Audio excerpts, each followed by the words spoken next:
Hi everyone, my name is Ray, or some of you might know me as Tiki with Ray, and today I am in the first ever Beachcomber Bash. What? Put on by this person right here, Holly, Yep. and your husband. What's your husband's name? Brian. Brian. Yeah. And we are in Ocean Shores, Washington, which is about a good solid 3 hours south of Seattle. And how far up from Portland? It's about the same. It's a little further from Portland. Yeah. And the interesting thing is like we are literally like at the ocean side. Like the Pacific Ocean is literally like right there. And the interesting thing, there's a lot of people up in Seattle, they see the Puget Sound and they think that that's the ocean. It is not. And the thing is like we're not even anywhere near the Pacific Ocean. So we are at the ocean. So it's fitting that you're calling it the Beachcomber Bash. That's right. So Holly, what made you decide to start your own Tiki? Was this a Tiki convention? What are you calling it? Tiki event? It's a Tiki convention or a Tiki weekender type of thing is what we're calling it. You probably know that for the last 20 years we had a different event called TikiCon, which did its final voyage in 2023. So after that, there was a big void for all of us up here. And so my husband and I talked about it, and we were thinking, well, we could probably do something like that. And then we were looking for spaces, couldn't find anything that would work quite right. We had looked at this particular venue, and it was unavailable. And so finally we got a call 7 months beforehand. And they said, somebody dropped out on one of their weekends, and you can have it, but you got a couple days to decide. Yeah.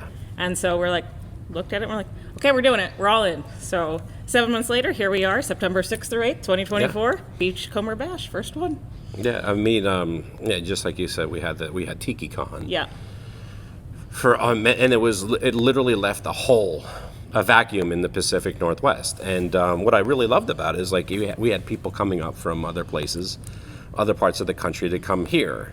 So hopefully people will start coming to this location. Is this where you're going to do another one, right? We are planning on doing another one here. Is it going to be, okay, so this is where it's going to be at then? Yep, next year. Cool. We are working to finalize dates with the venues. There's a couple weekends that we have one that we want. It may or may not be available, and then we have kind of a backup that we're looking at. So hopefully in the next couple weeks we can announce next year's dates. And there are a couple people here actually we've got some people from California who actually came up, Arizona, well, I guess it's Illinois, Chicago, and Texas. Yes, Chicago is in Illinois. It is, yeah, it's not its own state. Not the other way around. Right. Well, let's talk about some of the things that are going on here. Now, obviously, when this video gets made, the Beachcomber Bash has already happened. That's right. But it hasn't happened yet. So this is like we're gonna Quentin Tarantino. Okay. It, you know. So what are some of the events? What are some of the bands that are playing? What are some of the symposiums? So we've got a great lineup for the event. On Friday night, we've got the Cosmic Rays, and then followed by the Verb Tones. And then Saturday, we're going to have a Polynesian luau buffet-style dinner with Polynesian dancers, followed by, again, the Cosmic Rays will do a second set. Oh, they're doing a second set? Completely different. Oh, wow, just like Metallica. Yeah, almost as big. They're just a little smaller. And then after them, we've got Tropical Itch. Yeah. And then we've got the Hula Girls. Well, speaking of who came up from California. Well, we've got the Hula Girls came up from California for us. I saw that. I'm like, oh my God, this is exciting because I've always wanted to see the Hula Girls and I never did. Because I never made it down to like Tiki Oasis or Tiki Caliente or anything, so that's really a big deal. As far as I know, this is their first Pacific Northwest engagement, and I'm kind of counting that as Washington, Oregon, Idaho, and BC. So. You know, it'd be funny if they actually wore like flannel shirts when they played. Oh, well, that would be. Let's go. We should go shopping. Hey, Spike, can you put on a flannel shirt while you play? And can you down tune your songs so they all sound like, and play them slower? Why is not that? All right, I'm going to stop there. What about some of the symposiums, though? So we've got some great symposium. Colonel Tiki came up with a whole, what he was calling a Tiki boot camp. So there's a series of 4 different classes that he's doing. So that's a lot of fun. It'd be funny if it is like, okay, you got to show up at like 5 o'clock in the morning. He makes you do sit-ups and push-ups and stuff. No, you know what it is? What? You got to make 6 Mai Tais in under 2 minutes. Go. It's like, I paid for this? Well, the interesting thing about Colonel Tiki is like him and his wife Heather were the original people that's put on TikiCon down in Portland. And they did it for like years, and then Greg and Justin took it over. Yeah. So it's kind of cool that you're getting essentially the heart of TikiCon. Yeah. I mean, Colonel Tiki, Craig, has been great. He's been helping us out a lot, giving us direction. And made a custom syrup for this event. He made the cyclone syrup specifically for this event. So. And I'll tell you what, I mean, like, Have you ever been to his home tiki bar? I have not. I'm going to invite myself over. You should, and I'll tell you what. Like I remember, like a long time ago, like I met him and his wife. I came over to his house, and like he was making he made me like my first black magic, and I'm like, oh my god, this is amazing. And like anywhere else I've ever had one, it just doesn't compare. Every drink that he made was like the best version of I've still haven't had. So if anyone, he's like the Alton Brown of tiki drinks. He literally is. He's like a scientist. And well, today's Saturday, but actually yesterday we had my good friend Stephen Curran. Mm-hmm. Curran, that's how he says his last name. He did a symposium on his trips to Papua New Guinea. He literally went there, and lived to tell the tale. I mean, God help him. It's. And then today, Colonel Tiki already just got done doing a symposium. Was something about a Tiki Tech thing? There is Tiki Tech by Rich Bryan. So he, the little squawker macaws, he'll go ahead and program all of those things. So if you go to our table up front, there's a little bird, you push the button, and it will welcome you to Beachcomber Bash. So we've got a little squawker macaw that's been specially programmed for us, which is super cute. And then later this afternoon, you got Keith Hart, a.k.a. Elvis Hart. We do. He's doing his Elvis presentation, and I want to see that. I've seen it before in Atlanta. You went to New Haven to see it? Yeah. Oh man, I want to see it. Yes, I went specifically to go see him in Atlanta when we're from the same area. Oh my God! Well, sometimes you got to do what you got to do.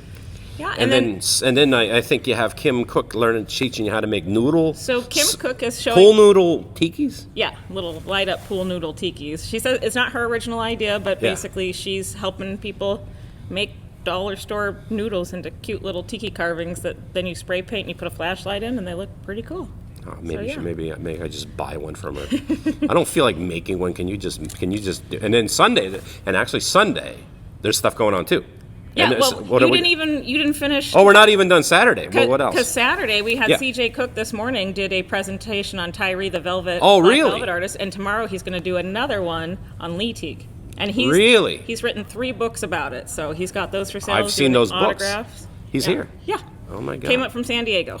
Damn. Yeah, and then we also have Liza Voodoo Doll. Yep. Did her hair flower class yesterday, so there's a lot of beautiful creations out there. Mm-hmm. And then we've got, we'll move to Sunday. Yeah. We got a ribbon lay making class, so that's going to happen. Yeah. And then we've got a couple more talks from Colonel Tiki tomorrow, and then another sound class from Keith. Nice. Yeah. One thing I noticed in the schedule, it talks about something about like a beach cleanup. Yeah. So what's that all about?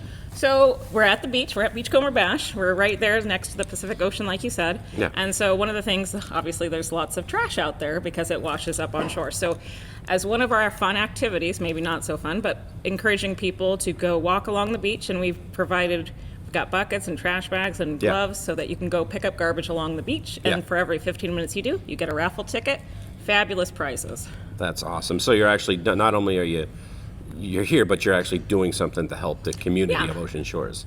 So we're doing that, and then we are also having a silent charity auction. So basically, people were able to donate items, and the vendors, instead of paying a vendor fee, donated something to the silent auction. We have 2 charities we're supporting this year. We've got Surfrider Foundation and then Seattle Children's Hospital. Wendy, I am so proud of you. Did you call me Wendy? I did. So let's do that again. Okay. So Holly, I'm so. Well, I'll tell you what, Holly, I'm so proud that you're doing this. I'm very proud of you, and I can only imagine how much work it does to put on something like this. Yeah, it's a bit of work, but I'm a planner anyhow. If you go on vacation with me, there'll be an Excel spreadsheet that will tell you what we're doing each minute of the day. So yeah, and well, if there's any woman who's for the job, it's you. Oh, well, thank you. And seriously, I'm so happy that you're putting this on, and everyone out there, wherever you're at, keep your ears open for Beachcomber 2. That's right. And the cool thing is like not only do you get to come to a tiki event, but you get to actually come to the beach. Also want to talk about Rob Kramer's our artist. Oh, yeah. He made our art for this. He created our cute little beachcomber. We love him. Okay. So I also want to thank all the people who donated some of the stuff into our swag bag. Yeah. So we had Wahihana, Frankie's, we had Hale Pele, Plantaray. Yeah, Frankie sent us stuff. Really? Sure did. Cool. Now on my list, where did I go? Oh, Devil's Reef sent us stuff, and then Inside Passage. So we got stuff from all of those different tiki bars. Support your local tiki bar, of course, and drink some good rum. You know what? Well, maybe they'll open up a tiki bar here. You never know. We can only dream, right? That's right. But then again, I think there should be a tiki bar in every city. Thank you so much for your time and taking time out to do to do this interview with me. And well, hopefully a lot of people will watch this and get excited to come to the next one. That's right. All Come right. join us next year at the beach.